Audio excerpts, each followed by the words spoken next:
But again, I would, as an anthropologist, I would say this is a cultural narrative, one that's purchased with media time and money. The narrative says you will benefit economically from the bases. But what are the economic benefits of bases? The economic effects of bases? They are, if you look at the U.S. as a whole, primarily redistributional rather than generative, unlike, for example, manufacturing or educational or healthcare jobs. And what I mean by that is military spending does not evenly water the social landscape. It comes and flows down and then flows in particular directions. So if you look, let me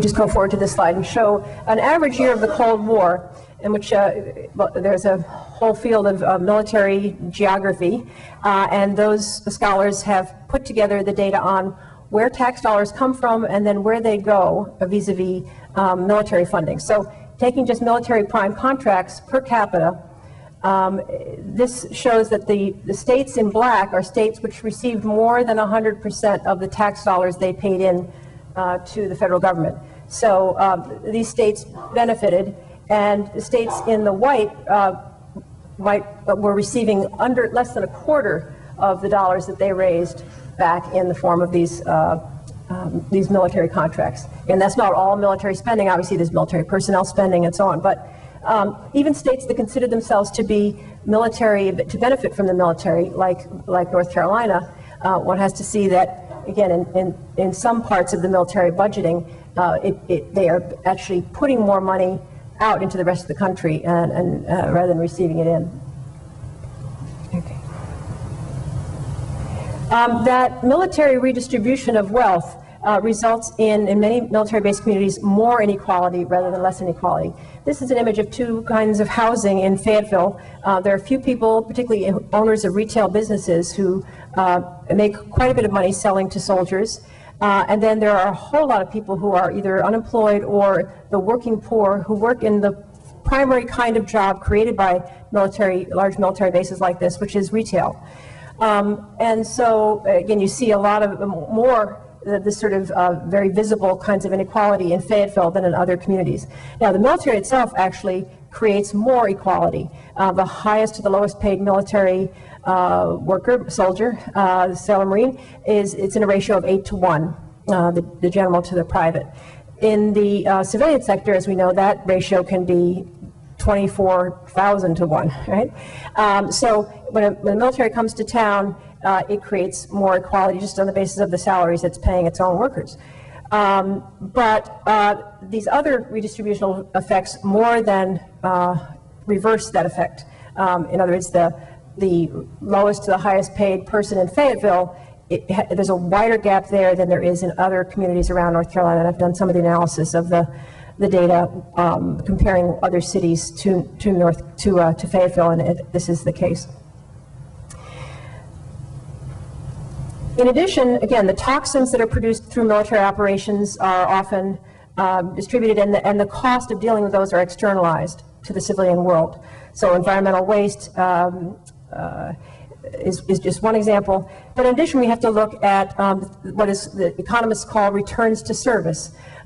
If large numbers of people from a community go into military service, we can ask of any particular cohort, and it varies across history and across communities, does a matched group of young people 10 years out after military service look better off or worse off than a matched cohort? And again, we all know individual stories of people for whom it's clear that they have done much better. But we have to say, the research is necessary in order to demonstrate that, because for many cohorts where that research has been done, returns to service have been negative. In other words, whether it's based on having become injured and lost wages, whether it's untreated PTSD and resultant homelessness and other things, there are many reasons why sometimes that the narrative of everybody benefiting from military spending, particularly in that population, doesn't hold up under research scrutiny. JROTC is another example. It's a program that adds resources to schools on the one hand. On the other hand, it also takes resources from schools. And so the economics of the benefits that are brought by the JROTC funding have to be put in context, this larger context of what kind of classrooms are given over to that program, what kinds of additional supplemental salaries are being paid to the military teachers in JROTC that come out of local school budgets. So again, the actual economics of this are very complicated. They require research, but they do not, from what we know in certain cases where the research has been done in the domestic U.S., the story is not as simple and it's not as positive by any means as the one that it standardly gets told on Guam and in other military communities. In addition, of course, the volatility of the war cycle has meant that communities like Fayetteville, North Carolina, have had again, a much more tenuous business environment for many kinds of companies, which will regularly have waves of business closures when soldiers have been deployed to various kinds of operations around the world. And you're experiencing volatility right now, of course, as this buildup and rumors of the buildup have led to spiking in land prices and housing prices. Again, that contraction, but contraction will happen, as it always does. Obviously, tourism is also a volatile business, and there is a business cycle and everything, but to see the military in that, again, as having that same issue to deal with is important. Okay, I'd like to conclude with a final thought about some of the legal issues that are also involved. I'm not a legal scholar, but I'd simply conclude with this question. What are the legal implications of the military buildup on Guam? In her testimony before the UN Committee of 24 in 2008, Sabina Flores Perez referred to the extremity of what she called, quote, the level and grossness of the infraction of the UN Charter by the U.S. in its military buildup. And again, as you all know, she's referring to the fact that the UN requires that every society be allowed to decolonize, to make decisions about political status, and that militarization is forbidden because it makes that decolonization process more difficult or even impossible. I think Perez's words are not hyperbole, because Guam's militarization is obviously more extreme in its concentration than that found virtually anywhere else on Earth. There are only a few other areas that are in similar condition, not all, not coincidentally islands such as Okinawa, Diego Garcia, and in the past Vieques, Puerto Rico.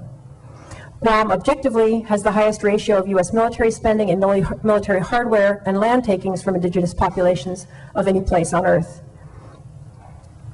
And here, there might have been rivals in Diego Garcia or in some areas of the continental U.S. if the U.S. had not forcibly removed all of the indigenous population from those areas.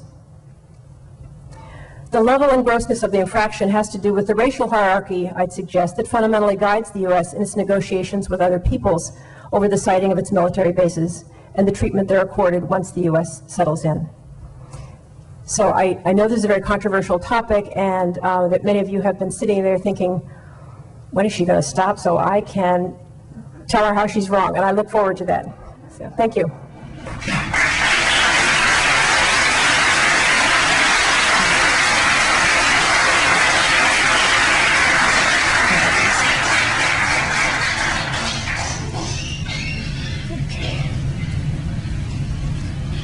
So I do have another mic here, and so if anyone would like to, we have some time for a few questions, and so I will come to you with the mic, and we'll go this way.